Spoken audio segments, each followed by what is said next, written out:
Welcome to clue today news.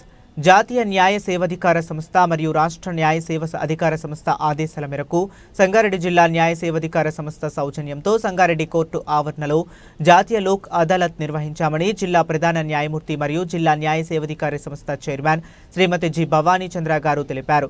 Raji చేయదగ్గ police కేసులు, భార్యాభర్తల చిన్న చిన్న వివాదాలు, ఎక్సైజ్ కేసులు, బ్యాంక్ కేసులు తదితర కేసులు రాజీ చేయదగ్గ కేసులలో ఇరు వర్గాల లోక్ అదాలత్ ద్వారా రాజీ కుదుర్చుకోవచ్చు అన్నారు. క్షణికావేశంలో ఇరు వర్గాలు చిన్న చిన్న తగాదాలు పడి కేసులు నమోదు జరిగి కోర్టు చుట్టూ తిరుగుతూ తమ విలువైన సమయాన్ని వృధా చేసుకోకుండా కోర్టులో తమపై ఉన్నటువంటి కేసులను రాజీ చేసుకుని సామరస్యంగా స్నేహభావంతో కలిసిమెలిసి ఉండాలని అన్నారు. ఈ లోక్ అదాలత్ నందు పరిష్కరించబడిన కేసుల వివరాలు క్రింద ఉన్నాయి.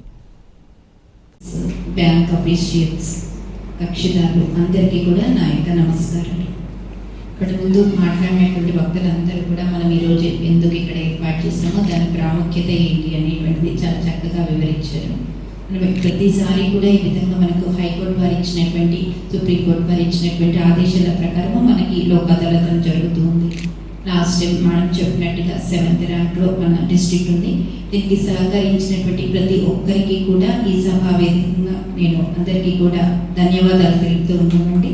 అదే మాదిరిగా ఎన్నో మీటింగ్స్ అనేటువంటివి కూడా మనకి ఉన్నాయి. కొద్ది కాలం అంటే మనకి మేలో వెకేషన్ వచ్చింది, అయినా కూడా ప్రతి ఒక్క ఆఫీసరు, పోలీస్ వాళ్ళతో కానీ, అడ్వకేట్స్తో కానీ, బార్లు కానీ, పీపీఎస్ వాళ్ళతో, ఏపీఎస్ అందరితో కూడా, అఫీషియల్స్తో కూడా మీటింగ్స్ అనేటువంటివి పెట్టడం జరిగింది. అందరూ కూడా తమ యొక్క సహకారం అందిస్తాం. అందరూ చెప్పారు, వారందరికీ కూడా ఎన్ని రోజులు మీరు అందించినటువంటి సహకారానికి, ఈ రోజు కూడా మీరు అందించబోతున్నటువంటి సహకారానికి మరి ఒక్కసారి ధన్యవాదాలు. అదే మాదిరిగా కక్షిదారులు కూడా ఇక్కడ ఉన్నారు. అంటే చాలా పెండెన్సీ ఉన్నాయి కేసెస్.